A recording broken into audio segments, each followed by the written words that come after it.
श्री गुरु चरण सरोज रज, निज मन मुकुर सुधार।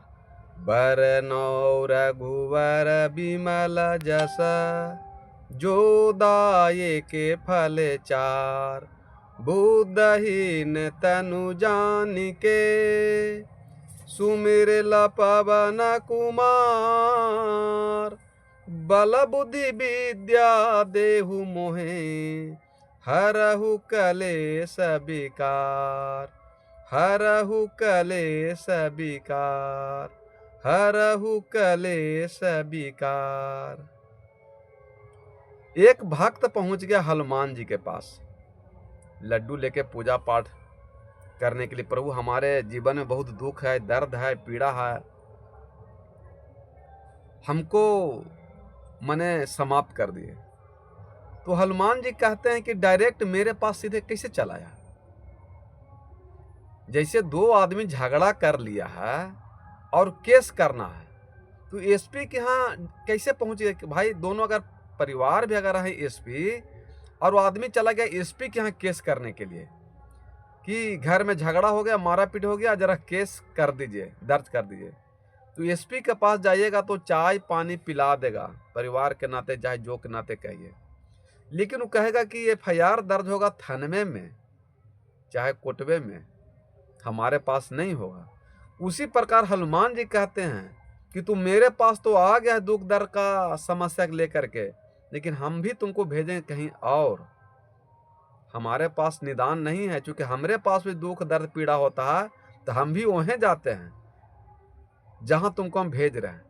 तो हनुमान जी क्या कहते हैं कि श्री गुरु चरण सरोजर रज, तुम पहले गुरु के शरण में जाओ। तुम गुरु के शरण में जाओ, गुरु के चरण पकड़ो और गुरु बनाओगे तो फिर गुरु तुम्हारे मन को सुधारेंगे। निज मन मुकुर सुधार, तुम्हारे मन को सुधारेंगे, तुम्हारे विचार को सुधारेंगे, तुम्हारे खान पान को सुधारेंगे, रहन सहन को सुधारेंगे। माने जितना तरह का विषय वासना आपके अंदर में है वो गुरु सुधारेंगे। तो सुधारेंगे तब क्या होगा? तो निज मन मुकुर सुधार, तो फिर आपको 4 फल मिलेगा, अर्थ धर्म काम मोक्ष।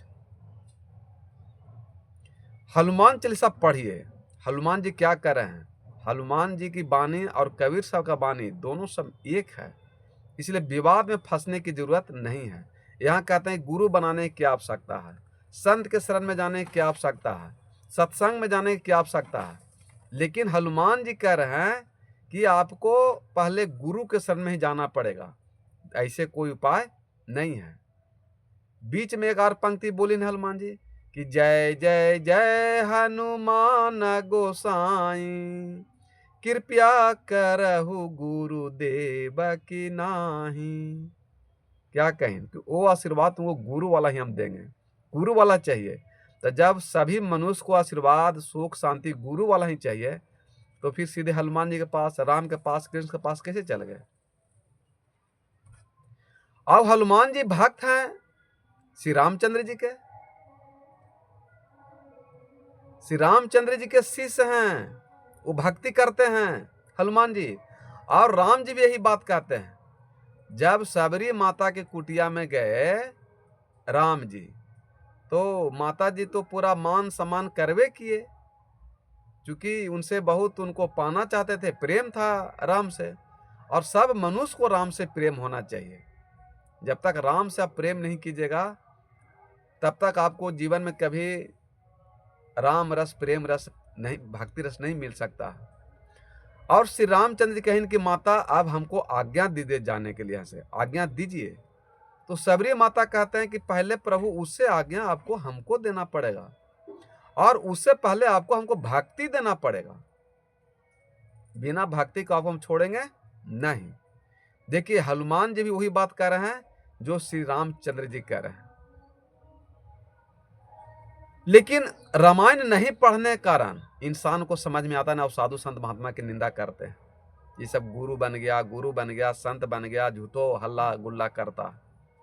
तो रामायण में श्री रामचंद्र जी कहते हैं सबरी माता से कि आप धर्म के पराकाष्ठा हैं, मतंग मुनि के शिष्य हैं, आप बचपन से भक्ति कर रहे हैं, तो फिर हमको वो भक्ति कहाँ से लेने से आपको क्या हो जाएगा, या आपको हम भक्ति क्या दे सकते हैं? जो आप बचपन से भक्ति कर रहे हैं, हमारा उम्र कहाँ 25 बरस है, आपका उम्र कहाँ 70, 75, 80 बरस पहुंच गया है। कहीं कि नहीं, हमारे मतंग मुनि का आदेश है कि जब आवेंगे श्री रामचंद्र तो उनसे भक्ति लेना, भक्ति मांगना। तो गुरु के जहां बात आ जाएगा तो भगवान भी वहां नकार नहीं सकते। तो श्री रामचंद्र जी कहते हैं कि सबरी माता, जो हम साधु संत से जो नवधा भक्ति सुने हैं, मैं वही आपको सुनाता हूं, हृदय से आप भी धारण कीजिए। ये न कि कहें हम कुछ और आप सुने कुछ, हम करें कहें कुछ और आप करिए कुछ, तो हो जाएगा अर्थ से अनर्थ। तो फिर हमको मत कहिएगा। आज यही पूरे धरती पर हो गया है। राम के भक्त अगर कोई हैं तो पढ़िए रामायण, और क्या भक्ति देते हैं श्री रामचंद्र सबरी माता को। श्री रामचंद्र जी कहते हैं कि नवधा भगति देह तो है पाही, साविधान सुनु धर मन माही। क्या कहें कि हे माता, आपको 9 प्रकार के हम भक्ति देते हैं, सावधान होकर सुनिए। ये न कि हम कहें कुछ और आप सुनिए कुछ, तब फिर हम करें कहें कुछ और आप करिए कुछ, तो अर्थ से अनर्थ हो जाएगा। तो इसमें तो बीच में बिचौलिया फंसा दिया ना आप लोग के। श्री रामचंद्र जी सही बात बताई ना भक्ति करने के लिए, लेकिन बीच में पंडित हो जाए, साधु हो जाए, संत हो जाए, महात्मा कुछ न कुछ झूठ सच करके अपना अपना रोजगार चलाने के लिए इंसान को, भगत को भटका दिए। इसलिए श्री रामचंद्र जी भक्ति दे रहे हैं सबरी माता को। ध्यान से सुनिए। बहुत पूजा पाठ करते हैं, जग तप व्रत उपवास करते हैं। श्री रामचंद्र जी बता रहे हैं नवधा भक्ति के माध्यम से सबरी माता को और पूरे संसार वासियों को, पूरा अयोध्या वासियों को, पूरा राम भक्तों के लिए बता रहे हैं कि भक्ति कैसे करना चाहिए, पूजा कैसे करना चाहिए, वो उद्धार कल्याण होगा। श्री रामचंद्र जी कहते हैं कि नवधा भक्ति कहे तो है पाही, साविधान सुनु धर मन माही। प्रथम भगत संतन कर संगा, दूजे रति मम कथा प्रसंगा। गुरुपद पंकज सेवा, तीसरी भगति अमान। चौथी भक्ति मम गुण करे, कपट तजिगान। मंत्र जाप मम दृढ़ विश्वासा, पंचम भजन जो वेद प्रकाशा। छठी दमशील विरक्ति बहुधर्मा, निरत निरंतर सज्जन धर्मा। सातम सम मोह मैं जग देखे, मोते अधिक संत कर लेखे। आठम भक्ति अथा लाभ संतोषा, सपन में देखहु नहीं पर दोषा। न मम भक्ति सौ नम्र सब छलहीना, मम भरोसे हरस सब दीन्हा। न मम भक्ति में एक ही होही, नारी पुरुष सदाचर होही। क्या भक्ति दिए? अयोध्या जाने के लिए कहे, जग करने के लिए कहे, तप करने के लिए कहे, लड्डू पेड़ा चढ़ाने के लिए कहे। तो श्री रामचंद्र जी के शिष्य हैं हनुमान जी, इसीलिए कह रहे हैं कि श्री गुरु चरण सरोजर रज, निज मन मुकुर सुधार। तो श्री रामचंद्र जी कह रहे हैं कि प्रथम भगत संतन कर संगा। पहले साधु संत के शरण में जाइए, सत्संग में जाइए, संत गुरु बनाइए। बिना गुरु के आपको भक्ति में जन्म हो ही नहीं सकता। इसलिए श्री रामचंद्र जी कह रहे हैं कि प्रथम भगत संतन कर संगा। और यही बात सदगुरु कबीर साहब कहते हैं कि संतन के संग लाग रे, तेरी अच्छी बनेगी। संतन के संग लाग रे, तेरी अच्छी बनेगी। अच्छी बनेगी तेरी बिगड़ी बनेगी, गुरु सुमिरन बैराग रे, तेरी अच्छी बनेगी। तो दे दना दन निंदा शिकायत पड़ता है कबीर साहब से। तो राम की बानी और कबीर साहब की बानी दोनों एक है कि दो है? एक है। राम भी कह रहे हैं कि प्रथम भगत संतन कर संगा, और सदगुरु कबीर साहब कह रहे हैं कि संतन के संग लाग रे, तेरी अच्छी बनेगी। अगर अच्छा है तो और अच्छा हो जाएगा, अगर कुछ गड़बड़ है तो सुधर जाएगा संत के शरण में जाने से। क्योंकि आप फिर भक्ति अच्छा कीजिएगा, झूठ सच कीजिएगा नहीं, फिर कोई आपको ठग नहीं सकता है ना। जो संत के शरण में चल जाते हैं फिर उसको कोई ठग नहीं सकता है, कोई नहीं ठग सकता है। वो फिर अपना आत्म कल्याण कर लेता है, आत्मबोध परमात्मा को प्राप्त कर लेता है, राम को जान जाता है, शिव को जान जाता है, कृष्ण को जान जाता है, पहचान जाता है कि राम शिव कौन है, फिर उसको कोई ठग नहीं सकता। दूजे रतिमम कथा प्रसंगा, और कहते हैं कि जो भी साधु संत महात्मा राम की चर्चा कथा कहते हैं उसको ध्यान पूर्वक सुनना दूसरी भक्ति है। हम कबीर पंथियों में बहुत सारे भक्ति में जाते हैं तो बीच में टपकना शुरू कर देते हैं, और कबीर साहब के भक्ति कर रहे हैं लेकिन रामायण के नफरत कर रहे हैं राम से, और राम वाला भी भक्ति नहीं कर रहे हैं। कि कोई एक संत अगर प्रवचन कर रहा हो तो कोई भी साधु संत महात्मा से बीच में टपकना नहीं चाहिए, लेकिन हम गया जिला में घुर के सगरों देख रहे हैं, बीच में ही टपक जाते हैं। तो हम तो कहते हैं, क्योंकि हमको तो डर है ही नहीं, कि आप राम कबीर साहब के भक्ति कर रहे हैं और राम का रामायण का निंदा करते हैं, तो रामायण का भी तो घटिया काम आप कर रहे हैं। क्योंकि गोस्वामी तुलसीदास जी कहते हैं कि दूजे रति में कथा प्रसंगा, कि कोई भी साधु संत महात्मा अगर प्रवचन सत्संग करते हैं, राम के शिव का चर्चा करते हैं, तो ध्यान पूर्वक सुनना, ये दूसरी भक्ति है। तो आप बीच में टपक कहाँ से गए, बहुत ज्ञानी ध्यानी हो गया था। इसलिए अगर कोई साधु संत महात्मा कोई भी प्रवचन हो, चाहे शिव चर्चा हो, चाहे बाल जोगेश्वर हो, चाहे धन निरंकार हो, कबीर साहब का हो, शिव माने कोई भी इंसान अगर चर्चा करता हो कहीं भी, तो बीच में गलबात नहीं करना चाहिए, शिकायत नहीं करना चाहिए, गप नहीं करना चाहिए, शांति से उसको ध्यान पूर्वक सुनना चाहिए। तो आपको सत्संग में जाना, गुरु बनाना, जो हाँ टाइम दिया वो सार्थक हो जाएगा। नहीं तो कहते हैं कि हम इतना दिन से पूजा पाठ कर रहे हैं, सत्संग में जा रहे हैं, और तैयो हमको कुछ फायदा नहीं है। तो गोस्वामी तुलसीदास साहब कहते हैं कि मन तो रमे संसार में, तन साधु के संग, तुलसी आए वियोगिते, नहीं लागा हरि रंग। आज शिव चर्चा में जितना माता लोग जाते हैं तो शिव चर्चा को आसान स्थान दे देते हैं, बैठा देते हैं। वहाँ चर्चा हो रहा है शंकर भगवान का, लेकिन सब माता लोग अपना चर्चा में लगल है। वहाँ शिव चर्चा नहीं करेंगे, वहाँ अपना चर्चा कर रहे हैं, घर के चर्चा कर रहे हैं, लोगों का समाज का चर्चा कर रहे हैं। तो वो चर्चा करना रहे तो सत्संग में मत बैठिए, बहुत बड़ा पाप है, बहुत बड़ा पाप है। इसलिए सत्संग में जाते हैं तो वहाँ केवल सत का संग कीजिए, जहाँ पर जो भी भजन भक्ति सत्संग कीजिए, राम शिव कृष्ण का ही चर्चा कीजिए। वहाँ निंदा शिकायत मत कीजिए, घर परिवार का बात मत कीजिए, ये बहुत बड़ा पाप है। इसलिए कहें कि दूजे रति में कथा प्रसंगा, तो कोई भी संत का हो, कोई भी प्रवचन कोई भी बोलता हो तो ध्यान पूर्वक सुना, दूसरी भक्ति है। गुरुपद पंकज सेवा तीसरी भगति अमान, और गुरु के चरण को कमल के समान, कमल के फूल के समान चरण बंदना, पूजा पाठ करना चाहिए। आप कह रहे हैं श्री रामचंद्र जी कि गुरु को कमल के फूल के समान पूजा पाठ करना चाहिए, मान सम्मान करना चाहिए, तो क्या आप कभी किए हैं? इस श्री रामचंद्र से प्रश्न लोग कर देते हैं भगत लोग, कि आप हमको कह रहे हैं कि गुरु के कमल के फूल के समान पूजा पाठ करना चाहिए, वंदना करना चाहिए, तो आप किए हैं? कहें कि हाँ। श्री रामचंद्र जी एक बार राज चला रहे थे, राजा बने हुए थे, और बैठक चल रहा था। उतने में उनके गुरु वशिष्ठ मुनि पधारे, और खड़ाओं पहले तो खटर खटर आवाज आया, तो श्री रामचंद्र समझ गए कि कोई हमारे गुरुदेव आ रहे हैं। तो गुरुदेव आ रहे हैं तो ये नहीं कहें कि हम राजा हैं, भगवान हैं, और हम माने सभा चला रहे हैं, आप क्यों आ गए, ऐसा राम जी नहीं कहें, बल्कि क्या कहें कि एक बार वशिष्ठ मुनि पधारे, जहां राम सुख धाम सुहाए। एक बार राम वहां पधारे, ये वशिष्ठ मुनि वहां पधारे जहां पर श्री रामचंद्र जी सभा चला रहे थे अपने महल में, वहां पधारे।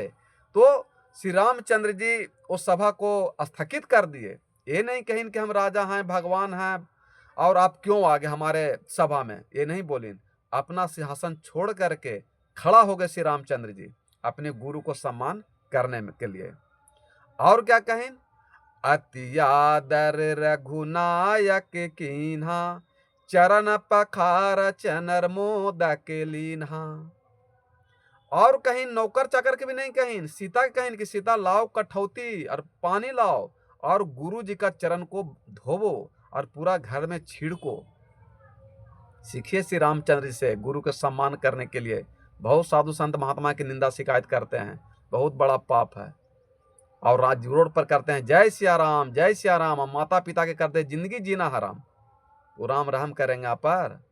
रहम नहीं करेंगे, मलहम नहीं लगावेंगे, आओ घाव में हूर देंगे श्री रामचंद्र जी, इसलिए बच के रहिएगा।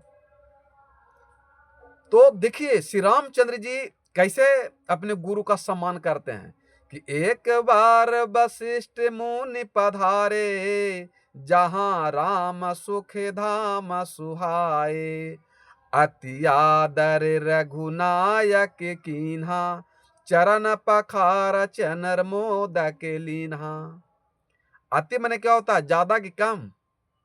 अति आदर माने बहुत ज्यादा आदर किए अपने गुरु का। अति आदर रघुनायक कीन्हा यानी राम जी किए, और चरण को धो करके पखार करके पूरे घर में छिड़के और चरणामृत मुंह में पिए।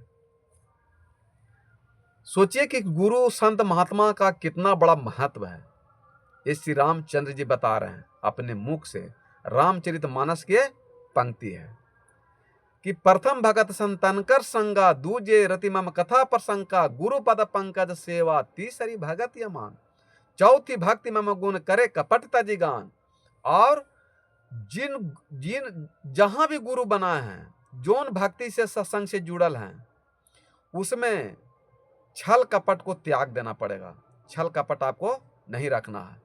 इना के मुंह में राम बगल में छोड़ी, जब मिले तब ममोरे मोड़ी। चाहे आप शिव चर्चा कीजिए, कबीर चर्चा कीजिए, राम चर्चा कीजिए, हनुमान चर्चा कीजिए, दुर्गा चर्चा कीजिए, सरस्वती चर्चा कीजिए, माने जो भी चर्चा करते हैं, लक्ष्मी चर्चा, चाहे जो भी देवता देवी का नाम लेते हैं, उसमें छल कपट नहीं होना चाहिए, एकदम मन शुद्ध होना चाहिए। ऐसे आपको कल्याण नहीं होगा। इसी बात को सदगुरु कबीर साहब कहते हैं कि संत दरस को जाइए, तज ममता अभिमान। ज्यों ज्यों पग आगे बढ़े, कोटिन तीर्थ समान। श्री रामचंद्र जी कह रहे हैं छल कपट, और कबीर साहब कह रहे हैं अभिमान का चादर। दोनों एक ही बात है कि अगर साधु संत के शरण में गए हैं, गुरु के शरण में गए हैं, तो अभिमान का चादर हटा दीजिए, घमंड का चादर हटा दीजिए, विषय वासना का चादर हटा दीजिए, लोभ मोह का चादर हटा दीजिए, आशा तृष्णा का चादर हटा दीजिए। तब गुरु का आपको आशीर्वाद आपको प्राप्त होगा, तब राम का आपको आशीर्वाद प्राप्त होगा। ऐसे नहीं। चौथी भक्ति मम गुण करे कपट तजिगान। श्री रामचंद्र जी कल छल कपट कर रहे हैं और कबीर साहब अभिमान कर रहे हैं, तो दोनों एक ही बात है, दो बात नहीं, ये समझने का चीज है। एक जगह और बोले ना श्री रामचंद्र जी कि निरमल मन जन सो मोहे पावा, मोहे कपट छल छिद्र न भावा। कि जो भी मनुष्य सच्चे मन से पूजा पाठ करते हैं, भजन भक्ति सत्संग करते हैं, तो वो हमको राम को प्राप्त कर सकता, वो हमको भावेगा, उसको हम प्राप्त हो जाएंगे, वो हमको उसके पास चले जाएंगे। निर्मल, जिसका मन निर्मल हो गया, पवित्र हो गया, शुद्ध हो गया, वो हमको आसानी से प्राप्त कर सकता है। और दूसरे में कहते हैं कि मोहे छल कपट छिद्र न भावा। जिसके मन में छल है, कपट है, बेमनस है, अहंकार है, क्रोध है, घमंड, वो हमको भाता नहीं है। कबीर साहब यही बातें कहते हैं कि कबीरा मन निर्मल भया, जैसे गंगा नीर। तो पाछे पाछे हरि फिरे, कहत कबीर कबीर। तो दोनों एक बात है।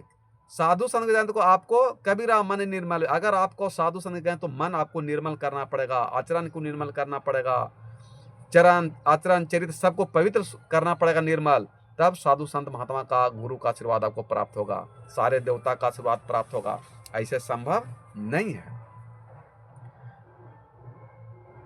तो ये 5 नवधा भक्त दे रहे हैं श्री रामचंद्र जी सबरी माता को कि पंचम भजन जो वेद प्रकाशा, चौथी भक्ति मम गुण करे कपट तजिगान। मंत्र जाप मम दृढ़ मन विश्वासा। पंचम भजन जो वेद प्रकाशा, आपको दृढ़ विश्वास होना चाहिए कि हर हाल में हम परमात्मा को प्राप्त कर लेंगे, सुख को प्राप्त कर लेंगे हर हाल में, इसको हम छोड़ नहीं सकते हैं। तो मंत्र जाप मम दृढ़ विश्वासा पंचम भजन जो वेद प्रकाशा, आपको एकदम दृढ़ विश्वास होकर के भजन भक्ति सत्संग करके राम तत्व को प्राप्त कर लेना। छठी दमशील विरक्ति बहुधर्मा निरत निरंतर सज्जन धर्मा। शील मन होता है आचरण, छठी दमशील, दम माने आपको आचरण शील पवित्र सब होना चाहिए। शील माने आचरण हो, वाणी रहन सहन खान पान सब सुधारना चाहिए। और कोई सज्जन व्यक्ति मिल जाए तो उसको आदर मान सम्मान करने में पीछे मत हटिए। वीडियो लंबा हो जाएगा इसलिए पूरा विस्तार से नहीं बता, शॉर्ट में बताते हैं। देखिए सातवां भक्ति श्री रामचंद्र जी क्या कर रहे हैं कि सातम सब मोह मैं जग देखे, अमोते अधिक संत कर लेखे। श्री रामचंद्र जी कह रहे हैं कि हे सबरी माता, कि कोई साधु संत महात्मा आ जाए आपके पास तो राम से बड़ा समझना। सातम सम, सम माने बराबर, सातम सब मोह मैं जग देखे, धरती पर जितना भी नारी पुरुष है सबको राम सीता समझना। सिया राम मैं सब जग जानहु, करहु प्रणाम जोरी जुग पानी। जोरी कहा गया है हाथ को, जोरी जुग पानी, दोनों हाथ जोड़ करके पूरे माता पिता पति पत्नी भाई बहन दादा दादी साधु संत महात्मा गुरु भाई बहना जितना भी हैं हाथ जोड़ कर प्रणाम कीजिए। जोरी माने हाथ। तो इस धरती पर जितना भी नारी पुरुष हो सब एक परमात्मा का ही रूप है, दूसरा कोई रूप नहीं है। इसलिए कबीर साहब भी कहते हैं कि लाली लाली देखन मैं गई, मैं नहीं, लाली ढूंढन मैं गई, मैं जित देखा तित लाल, और लाली देखन मैं गई मैं भी हो गई लाल। लाली ढूंढन मैं गई जित देखा तित लाल, और लाली देखन मैं गई मैं भी हो गई लाल। तो ये पूरे संसार में परमात्मा जितना भी नारी पुरुष है सब परमात्मा का ही पुत्र है, संतान है, कोई दूसरा गैर नहीं है। इसलिए सिया राम मैं सब जग जानो, करो प्रणाम जोरी जुग पानी।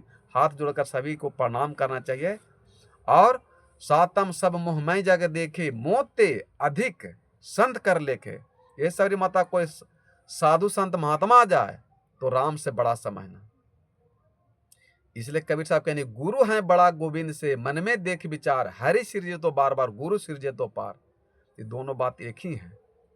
गुरु हैं बड़ा गोविंद से, मने गुरु हैं बड़ा गोविंद से, मन में देख विचार, हरि सिरजे तो बार बार गुरु सिरजे तो पार।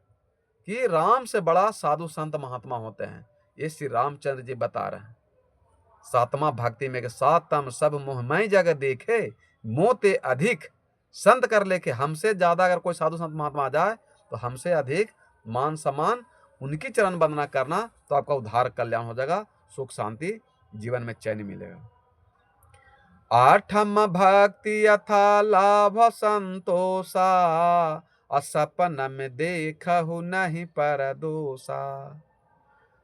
कह रहे हैं श्री रामचंद्र जी की आठम भक्ति यथा लाभ संतोषा। जो भी आप सुबह से शाम तक काम करते हैं, बेटा बेटी पति पत्नी धन दौलत जो भी मिले उसको संतोष करना, ये आठवां भक्ति है। और सपनों में किसी में दोष मत देखना, चाहे वो दादा हो दादी हो माता हो पिता हो पर परिवार रिश्तेदार गांव घर समाज, किसी में दोष मत देखे। कोई गुरु बहना हो, किसी भी पंथ से जुड़ा हो, किसी में भला बुरा उन्हें दोष देखने की जरूरत नहीं है। ये श्री रामचंद्र जी कहते हैं कि आठमा भक्ति यथा लाभ संतोषा, सपन में देखहु नहीं पर दोषा। जो भी आपको लाभ मिला है, जो भी धन दौलत मिला है, उसमें संतोष करना, ये आठवां भक्ति है। और इसी बात को सदगुरु कबीर साहब कहते हैं कि गौ धन गज धन राजधन और रतन धन की खान, और जब आवे संतोष धन सब धन धूल समान। इस संतोष से बड़ा कोई धन नहीं है। लेकिन संतोष का मतलब ये नहीं कि कोई काम धाम नहीं करे और बैठा रहे और कहीं न कि भगवान के हमको खाना मिल जाएगा संतोष करो, तो ये गलत चीज है। ये हमको रोटी कपड़ा और मकान का व्यवस्था करने के लिए कर्म करना पड़ेगा। लेकिन जो आप काम किए हैं, जो मजूरी मिला मेहनत मिला, उसमें संतोष कीजिए। अगर संतोष नहीं करते हैं और आप मन को और आगे बढ़ाते हैं तो फिर वहाँ पाप हो जाएगा। जैसे कोई भी आदमी को देखिए कि कोई बीडीओ हैं, दरोगा हैं, एसपी हैं, कलेक्टर हैं या अमीन हैं, बहुत से आदमी सरकारी नौकरी करते हैं, लेकिन उनको सैलरी से पेट नहीं भरता। जब तक ऊपरी आमदनी नहीं मिलता है लेते हैं तब तक उनको चैन नहीं है। लेकिन वो ऊपरी आमदनी कर करके बेटा के पत्नी के गहना जेवर मर मकान 10 बीघा 50 जमीन संपत्ति तो बना दिए, लेकिन वो पाप कर लिए, वो पाप का भागी बन गए। श्री रामचंद्र कहने की 8 हमा भक्ति यथा लाभ संतोषा, सपनों में देखा उन्हें परदोषा। तो आप जो भी कार्य कर रहे हैं, जो भी मजूरी मेहनत मिलता है, उसमें संतोष करना 8वां भक्ति है। लेकिन है संतोष किसी को नहीं। तो इस संतोष कोई बिरला करोड़ में एक आदमी को होगा, करोड़ में एक आदमी भक्ति करेगा, और करोड़ में एक आदमी कोई मुक्ति प्राप्त कर सकता, सब नहीं कर सकता। इसीलिए अगर सरकारी नौकरी हो गया, बिजनेस करते हैं, काम करते हैं, जो भी बिजनेस करते हैं, नौकरी चाकरी करते हैं, जो भी आपको आपका माने सैलरी मजूरी निर्धारित है, उसी पर डिपेंड रहिए। नहीं अगर आप आउट इनकम कमाते हैं तो फिर आपको दुख दर्द पीड़ा हो जाएगा, नरक भोगना पड़ेगा। जैसे अंगुलीमाल डाकू रत्नाकर डाकू को हुआ था। कोई नहीं बचा सकता है, परिवार भी नहीं बचा पाएगा उस पाप से। जिसके लिए आप झूठ सच करके धन दौलत इकट्ठा कर रहे हैं, वो भी नहीं बचा सकते हैं। क्योंकि गोस्वामी तुझसे कहते हैं कि कर्म प्रधान विश्व करी राखा, जो जस करें तस फल चाखा। और कबीर साहब कहते हैं कबीर कमाई आपनो कभी न निष्फल जाए, 7 समुद्र आरा पीड़े आगे मिले अध्याय। कि जो आप कर्म कर रहे हैं वो आपका बीज आपके पास आएगा, वो दूसरा के पास जाने वाला नहीं है। जोन फसल आना है। तो ये जो शरीर है, ये शरीर क्या है? खेत है। शरीर खेत है, मन किसान है, पाप पुण्य 2 बीज है। ये जो शरीर खेत है, मन किसान है, और पाप पुण्य 2 बीज है। आप जो बीज बोइएगा वही आप काटिएगा, दूसरा काट नहीं सकते हैं। अगर आप जीवन में भलाई किए हैं तो भला आपको मिलेगा, लाभ मिलेगा, और बुराई किए हैं तो दुख दर्द पीड़ा मिलेगा। इसी ने किसी बेचारा ने कही ना कि भलाई करे भला होगा, बुराई करे बुरा होगा। कोई देखे या ना देखे, खुदा तो देखता होगा। भलाई करे भला होगा, बुराई करे बुरा होगा। कोई देखे या ना देखे, खुदा तो देखता होगा। भलाई कर जो आप कीजिएगा, चूंकि कोई भगवान को खुदा कहते हैं, कोई राम कहते हैं, कोई रहीम कहते हैं। चूंकि परमात्मा एक है, उनका नाम अनेक है। तो इस धरती पर हर एक तरह के इंसान है। इसलिए खुदा कहिए, राम कहिए, रहीम कहिए, कृष्ण कहिए, दुर्गा कहिए, मोहम्मद कहिए, महादेव कहिए, एक ही चीज है, अलग अलग चीज नहीं है। इसलिए मन जो है, शरीर है जो मने काया है, जो शरीर है जो खेत है, मन किसान है, पाप पुण्य 2 बीज है। आप जो फसल लगाना है संसार में लगाइए, लेकिन वो काटना पड़ेगा आप ही को, दूसरा कोई काट नहीं सकता। इसलिए आज धरती पर बेटा बेटी, पति पत्नी, नौकरी चाकरी, धन दौलत होने के बावजूद भी किसी घर में सुख शांति नहीं है। कलह कलेश चिंता टेंशन परिवार में व्यापक हुआ है, हर एक घर में। एक घर नहीं है, हर एक घर में। इसलिए हम ड्राइवरी किए थे 30 बरस से, आज भी ड्राइवरी कर रहे हैं। हमने बहुत घर में जा के देखे हैं, क्योंकि हम लोग को तो भाई एक घर में रोज जाना पड़ता है। आज उस घर में गया, आज उस घर में गया, तो उस घर, तो सब जगह गाड़ी में हम लोग चलाते हैं तो देखते हैं कलह कलेश चिंता टेंशन लड़ाई झगड़ा है। तो पता नहीं परमात्मा कैसे ये बुद्धि विवेक दिए कि चलिए भाई तो भजन भक्ति सत्संग करके वो सब घर को सुधारने का प्रयास करते हैं। और ये यूट्यूब फिर बना देते हैं ताकि लोग, आप लोग सुनिए, सब्सक्राइब कीजिए। वीडियो के कोई आपको नहीं मिल पाए, भेंट नहीं हो, तो इसलिए यूट्यूब के माध्यम से आप सुन सकते हैं। कबीर सूरज निकेतन मानपुर गया, इसको मोबाइल में बोलिए तो आ जाएगा। तो प्रवचन सुनिए और अपने परिवार को सुख शांति लाइए। तो 8 हम भक्ति यथा लाभ संतोषा, सपनों में देखहु नहीं परदोषा। कि सपनों में भी किसी को दोष नहीं देखना है। और यहाँ धरती पर दिन में दूसरा की निंदा शिकायत करते हैं, तो अनजान में पाप हो न रहा। दूसरा की निंदा शिकायत करना बहुत बड़ा पाप है, बहुत बड़ा पाप है। तो परम धर्म श्रुति विदित अहिंसा, पर निंदा सम अघन गरिंसा। क्या कहें, गोस्वामी तुलसी साहब कह रहे हैं कि परम धर्म सुनित विदित अहिंसा। अहिंसा माने जीव को मत मारो, मांस मछली मत खाओ, मुर्गा दारू मत खाओ, चोरी बोरी नहीं करो, निंदा शिकायत मत करो, घूस मत लो, बेईमानी सदानी नहीं करो, तो आपका उद्धार कल्याण हो जाएगा और आपके जीवन में सुख शांति मिलेगा, आनंद मिलेगा। और पूरे परिवार को धन कीजिए। और वीडियो अच्छा लगे तो परिवार को भेजिए, लाइक कीजिए, सब्सक्राइब कीजिए। और गलती हो गया हो तो क्षमा करेगा प्रभु। प्रेम सुरेश्वर गुरुदेव भगवान की जय। साहेब बन गए, साहेब बन गए, साहेब बन गए।